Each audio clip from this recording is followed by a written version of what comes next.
Sorry, had to get my camera right.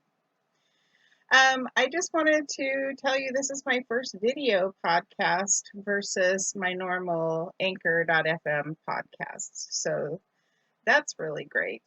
Um, so today, on today's episode, I'm going to talk about holiday sales as well as bookkeeping has me down. So, first off, now, we just came out of Valentine's Day, and I made the mistake of buying some items that I thought would be listed on Amazon. And how it works when you go and you buy stuff. So when you scan it and nothing shows up, you can use your camera and scan again, and you're looking at dum-dums, and you're looking for heart pops, or you could enter that into your search field in the Amazon app. Well, these were not in there, but they were such a screaming good deal. I thought, well, I'm going to try them out. But they never showed up. And it's a consuming process. A lot of times brands will not let you add your own version of their product. So maybe there are Dum Dum Suckers, as these are, but there were no Dum Dum Heart Pops, which also sort of served as a Valentine. So what I did is I thought, well, I'll wait a couple days and see if somebody else enters it into the system and is successful in doing that. No, I never was. And so I have a couple boxes of these heart pops, dum-dums, and I'm kind of in a quandary because normally I make my family or my household eat whatever we don't get rid of, but my husband's a diabetic, and I happen to be on the carnivore diet, so I can't have any sugar at all. So I'm in a bit of a pickle as to what I'm going to do with these couple boxes of suckers. But on that, I was way late again, and I think I should have learned from my Halloween candy incidents where I was in the market too late, and I should have really not gotten chocolate, which would melt because you couldn't ship until I think it was like October 12th of the year. And by the time it made it into Amazon FBA, there was just no, it was well past Halloween by the time my candy made it into my inventory. Because what happens is you may send your one box of or your multiple boxes of inventory to one warehouse, but then what they do is then they transfer it off to multiple warehouses. Very rarely when I send my inventory in do I get, where I have to send it to, multiple warehouses. For some reason, when I send it in, it always goes to one warehouse, and then I sit and wait for what feels like a good month before it gets distributed to the multiple warehouses in Amazon's system. So what they're doing is they're strategically moving the inventory to an area that they think is going to be a bigger seller. So they're moving your inventory all around the US, or even if you were going to start selling in Mexico or Canada or other countries, where they could strategically respond and ship your merchandise. So it's kind of distressing in a way. So it's a little bit different for us. So the thing is if I was going to be very strategic about if I was going to get into Valentine's Day stuff, I really should be picking up products right at the new year. And I should be sending it in probably no later than the 10th or the 12th of January so that it would have enough time to get to the warehouses and then be available for people to purchase. The other thing is I should never sit and wait. I should always try to enter this kind of product into the system. There's no harm in trying, other than it's going to take you a frustrating few minutes to get stuff in. And then it's very aggravating because you're just waiting for this stuff to get approved and entered into inventory. But like I did mention, Some brands just don't let you do that. And I feel if there's an active ASIN number, ASIN number for a product, you should be able to also add multiples of it. So for example, maybe I'm supplying, I don't know, a grocery item of some sort. Maybe it's a can of soup or something like that. And the brand doesn't want anybody entering anything different than what they have allowed in Amazon. They'll let me sell it because I'm ungated in grocery, but they won't let me make bundles with it. So like maybe I want to add 4 different types of soup that sort of complement each other and I want to create that bundle. They'll be like, no, you can't do that. You can't create your own ASIN using our products. So it's a agonizing live and learn process, but I think that's part of the game, like, you're always just, hey, Amazon, are you going to take my product? And hey, Amazon, is it going to sell? So, I just I don't know. It's a frustrating process. There is, the possibility of, oh, Shitty Kitty has arrived. Here, girl.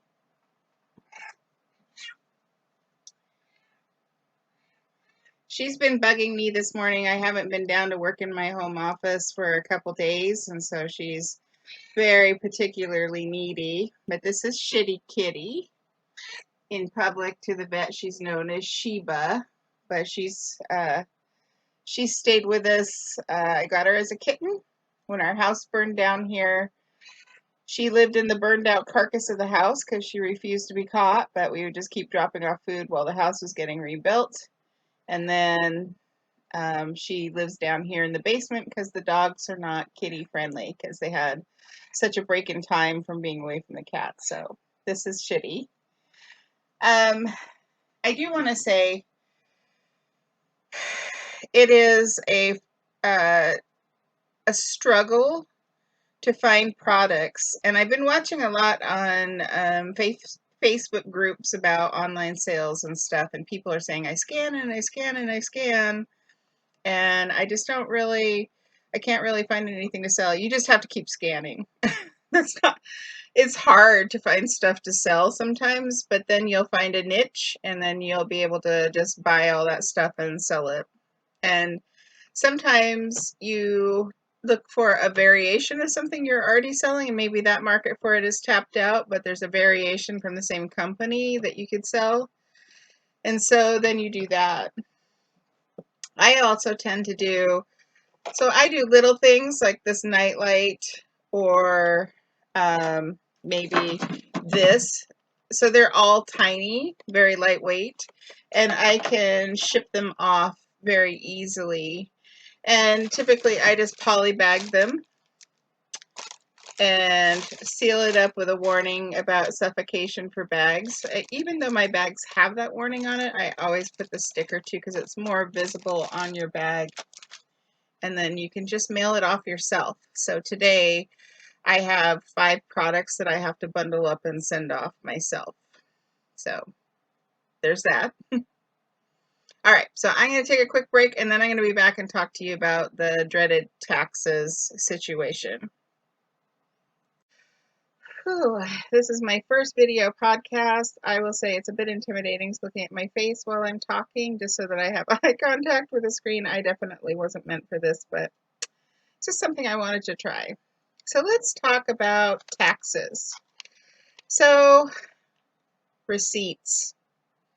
I have been struggling with how to manage my receipts, and I have tried all the online sources. I've been trying to find some app or something like that that I can use to handle all of my receipts because, like I say, I made about $9,000 in sales last year, but probably out of that, 30% of that covered my cost of goods. At least 30% of that went really, I already paid out in fees to Amazon, and then 30% of that, or 33 if you want to be technical about the percentages, would be my profit. So I had a profit of $3,000 starting out as a brand new seller, and great. But now I've already made $2,000, and we just went into March, and I had like very little sales in the month of January. I had tapped out my money to purchase stuff by having to purchase software for my publishing side of the business, but now I've purchased it, so I'm not going to have that output again from my account. So now I'm starting to build up my money to be able to buy inventory and flip it. And I really struggle to just maintain that I don't have to tap into our household income for any part of the business anymore. So when I first started, that's what I was doing. And then, now I've gotten to the point, like, I'm going to get, March 13th, I'm scheduled to have over $300 coming back to me, which then I will in turn purchase stuff and flip it immediately. So one of the things I'm going to be doing this afternoon is looking for some online arbitrage options for stuff that I can purchase, and hopefully I'll have by next weekend. And then I'll be preparing shipments to go into Amazon to the warehouse. Now, I know I've said that I'm going to keep most of my business actually FBM, where I'm keeping my inventory of stuff here. And that's true. I do have a lot of inventory in FBM, but sometimes you just make more money when you send it into Amazon. So what I have done is I've purchased an annual membership to GoDaddy bookkeeping software. It came in cheaper. Inventory Lab is another option, which helps you, you can use it to upload stuff, but I'm just not at the sales level that I really want to pay $50 a month to Inventory Lab. So I went the next cheapest route, which I paid about $200 and something to GoDaddy, which I also purchase a lot of my website addresses depending on how cheap they are at the time, because a lot of times you can get them for free or for 99 cents through GoDaddy. And then I host my websites through Hostinger. So I have a bundle deal where I have 3 years of internet service and I can add as many websites as I want to. I just have to own the rights to my websites, or the names to my websites. So I decided I'm going to tap into this GoDaddy system, and I'm going to load up all my back bookkeeping stuff from the last calendar year, 2021 calendar year. And then I'm going to, going forward, every month I'm loading my information so I'm not stuck in this pit again of at least my sales and all of that stuff. But I'm still at a loss as to what I do with these individual receipts. So for example, when you go to something like a Ross Dress for Less, they don't necessarily tell you what you're purchasing on your receipt. And I guess I wasn't really paying attention to that until now when I'm trying to do my books for all of last year. And the fact that, a description like DFD monkey, I don't know what that is. 18-ounce white marble. Now, I happen to know what that is. That's this tumbler, but that's because this receipt is from February 11th, and this is the tumbler I mentioned on an earlier podcast. So I know, but now if I go back and look at my receipts for May, I don't know, May of 2021, I just don't know what those were. So I feel like I was such a stupid idiot. Now, luckily, with only sales around 9,000, my husband feels that we're going to be breaking even with our taxes, and the fact that I was depositing additional amount of money from my work taxes, my real job taxes, we think we're going to be positioned in a pretty good place and not have to sell very much or pay very much for taxes this year. But it is a little bit confusing because I'm not a bookkeeper. I was a history major first, and then I got a safety and health degree. So I don't know what I'm doing. So there is that. I'm excited to move into this calendar year because I have a goal of selling 100,000, and I'm kind of behind, and I need this week when my husband's now off of his shifts again, I'm going to make us watch one of that FBA class that I mentioned that I purchased, and hopefully I can get him on board with understanding how the system works and all of that stuff. But you know, I don't know. I've purchased accounting books. I've watched every video on YouTube that I can possibly find, and I'm at a loss. So, so hopefully this FBA's class that I'm going to watch is going to give me some insight as to what we do, because we struggle with, we had purchased all this inventory last year. Some of it we sent into Amazon, some we sent here. Some of it expired because it was grocery items, so we couldn't send it in. My dogs got down here and got a hold of a couple dog toys and destroyed inventory that I had to send in. Or I purchased something and the package was damaged. By the time I got it home, I couldn't sell it. So I don't know. It's an interesting thing. I don't know. So I'm going to be struggling with that for the next couple weeks, I think, so we can get our taxes filed, and then hopefully I'll develop a system that I can start using where I'm using my GoDaddy. I'm downloading my monthly sales reports from Amazon. I'm uploading into GoDaddy my bank transactions. And then I don't even know how to handle eBay. I feel we're throwing good money after bad right now because we're still restricted on our accounts. And I don't know.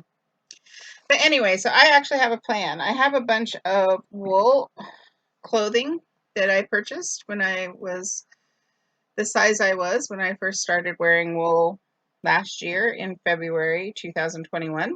And now I'm starting to get to the point where I need to start sizing down because of the weight loss from my carnivore diet. So I'm going to sell off a couple dresses that I just never wear. And that'll give me a bit of cash because I could probably sell them for about $100 a piece. And I'm just thinking, and this is clothes that I've gotten good wear out of, and I'm just going to sell them, and then I'm going to use that money to either pay for taxes or pay for my MacBook that I still have sitting out there that I got to keep paying on. And then I don't know if I also told you I purchased 2 HP computers in a bundle deal from HSN, or Home Shopping Network, last year. And then this year I'm going to have to purchase, let's see, I don't actually use a phone service. I don't know about you, but phone service is expensive. So what I do, I purchase these, but I purchase them specifically in a package deal where they come with enough minutes and online stuff to last for the entire year if you just use it sparingly for your business.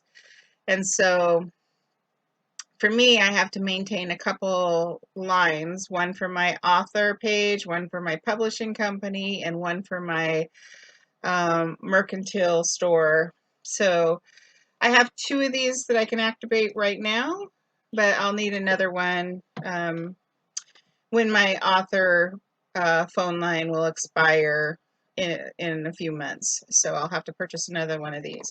But the deal is, I get these for about $49 or $59. That's all. That covers me for an entire year. And then once I'm done with this phone, I can just take it to those kiosks that they have at Walmart or whatever and trade it in, because every time I buy a deal like this, you get a new phone. It's just you can keep swapping it and just trading in your other one to get a few bucks of cash that I can then apply towards inventory. And it's much cheaper than if I was using, like I was using Google Fi last year, or trying to do Mint Mobile where you're paying $15 a month. That This is a much better deal for me, and I seem to have service pretty much everywhere except for up at our off-grid camping property. So from a business standpoint, to me, it makes sense that I do the disposable phones until I'm at such where I'm actually going to have like a warehouse location or an offsite business or something like that.